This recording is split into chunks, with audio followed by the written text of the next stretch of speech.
Hey English learners, welcome back to English Flow channel, your cozy place to learn natural English through real-life conversations and take a little better care of your mind at the same time.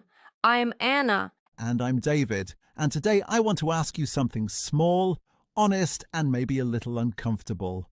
Oh no, when you say that, I know this is about modern life. A little bit, yes. So here is the question. When was the last time you finished a free evening and thought, that felt good for my brain? Not just fun for 5 minutes, but actually good for your brain. That is a very different question. Exactly. Not just distracting, not just fast, not just noisy. Something that left you feeling clear, calm, and a little more alive. Because a lot of people finish the day feeling entertained, but not restored. Yes, and that is what we are talking about today. The quiet difference between hobbies that feed your mind and habits that slowly empty it. I like that. Feed your mind versus empty it. Right.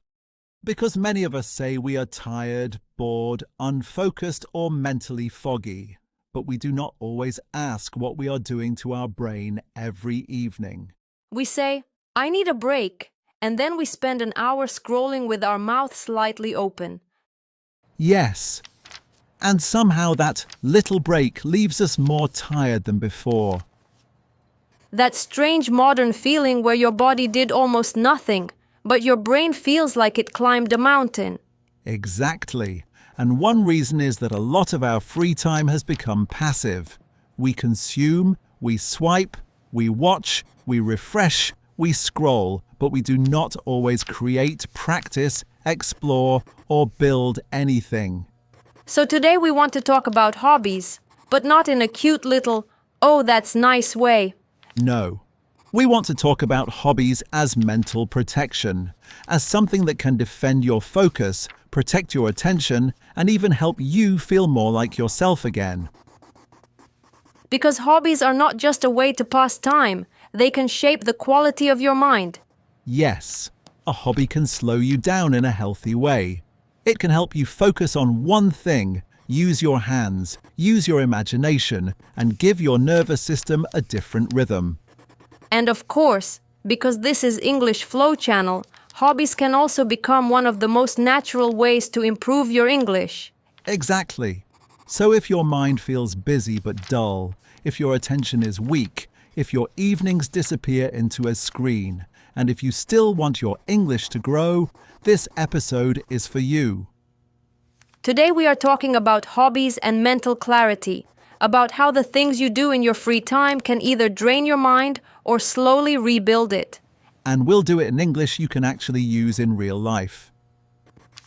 This is a B2 level episode, so the language will be a little richer and more natural, but we will still speak clearly, repeat important ideas, and explain useful words when they appear for the first time.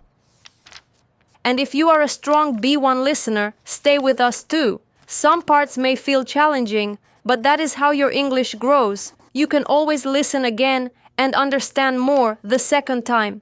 And honestly, if your brain can survive 40 random short videos in a row, it can absolutely survive one podcast episode that is actually helping you. That was both kind and direct. I try my best. So before we dive in, one small request. If you enjoy learning English through real topics like this, please like this episode, subscribe to the channel, and maybe share it with one friend who also feels mentally tired after too much scrolling. And in the comments, we have a little challenge for you. Finish one sentence. The hobby that helps my mind is, or the hobby I want to start is. It can be reading, drawing, cooking, journaling, knitting, dancing, running, photography, music, anything. And when you write that sentence, you practice your English and you also send a small message to yourself. This part of my life matters. And later in the episode, we will also have a calm little word tour. Yes, we will take some useful words and phrases from today and explain them slowly with examples, so you can actually use them when you talk about your own habits and your own mind in English.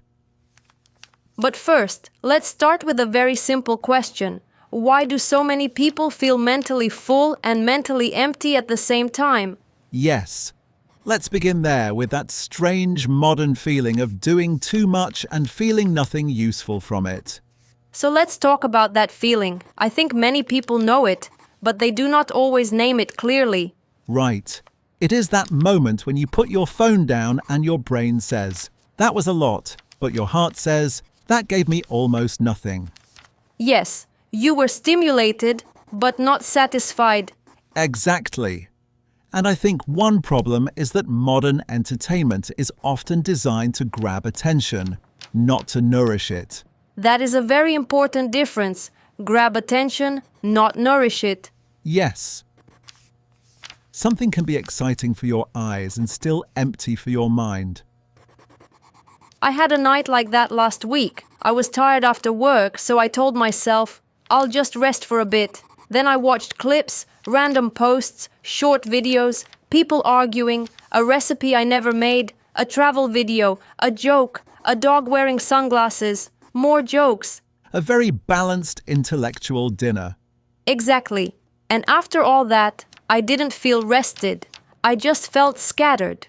Scattered is a good word here. If your mind feels scattered, it means your attention is broken into many little pieces. You cannot feel settled or fully focused. Yes, my attention was everywhere, but nowhere deep. And that is what a lot of people experience now. Not real rest, not deep focus, just constant stimulation. And when your brain gets used to that rhythm, slower things start to feel difficult. Yes, reading feels hard. Practicing something feels hard. Sitting quietly feels hard. Even one meaningful conversation can feel harder than 10 minutes of random content. Because your mind starts expecting novelty all the time. New image, new sound, new joke, new opinion, new distraction. Exactly. And after enough of that, many people notice their focus getting weaker. We should explain that phrase properly. Good idea. Focus is your ability to stay with one thing. So when we say your focus gets weaker, we mean it becomes harder to stay with one activity for a meaningful amount of time. Like reading 3 pages and already wanting to check your phone. Or trying to practice guitar for 10 minutes and feeling restless after 2. Or watching an interesting documentary and thinking, why does this feel so slow, after spending an hour with short videos? Yes, and that is why hobbies matter so much. A healthy hobby gives your brain something different. It does not just pull your attention around, it teaches your attention to stay. I love that. It teaches your attention to stay. Because when you cook, paint, run, garden, write, sew, play an instrument, build something, or even do a puzzle, you are using your mind in a more active way. You are not only receiving, you are participating. Exactly. And that participation changes the feeling completely. I noticed that when I started sketching again. At first I thought, I'm too tired for this. But then I sat down with a pencil and just drew for 20 minutes. And after that, I felt lighter. Not because it was easy, but because it was real. Yes, it asked something from me, but it gave something back too. And that is the key difference. Some activities take your energy and leave you empty. Some activities use your energy and then return something richer. Attention, satisfaction, calm, pride, maybe even joy. Yes, real joy, not just quick amusement. That reminds me of a phrase we should use here. Meaningful engagement. Oh, that is a good one. Meaningful engagement means you are involved in something in a real, active, personal way. You are not just present physically. Your mind is actually there too. So a hobby gives meaningful engagement, while a lot of passive content just gives stimulation. Exactly. And stimulation is not always bad, of course. We all need light moments. We all enjoy funny videos or relaxing shows sometimes. The problem is when that becomes the main shape of our free time. Yes, when all your rest is passive, your brain slowly forgets how to enjoy active pleasure. Active pleasure. I like that phrase. Me too. Pleasure that asks you to participate. Pleasure with attention, effort, and presence inside it. And that kind of pleasure is often what hobbies give us. Yes, you don't just consume the moment, you help create it. And I think that gives people something else too, identity. Ah, yes, that's important. Because if your free time is only scrolling and watching, it becomes harder to answer the question, who am I when I'm not working? Oof, that lands. Right? But when you have hobbies, the answer changes. You are a reader, a runner, a baker, a painter, a dancer, a photographer, a person who grows herbs on the balcony. A person with a life that has texture? Yes, texture is a beautiful word here. If your life has texture, it has variety, feeling, shape, richness. It doesn't feel flat. And hobbies add that texture. They make your life feel more handmade. Exactly, not just consumed, but handmade.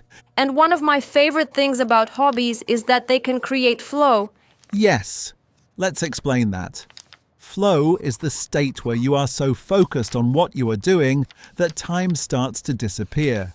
You are not forcing yourself to focus. You are inside the activity. It happens to me when I'm painting or organizing photos.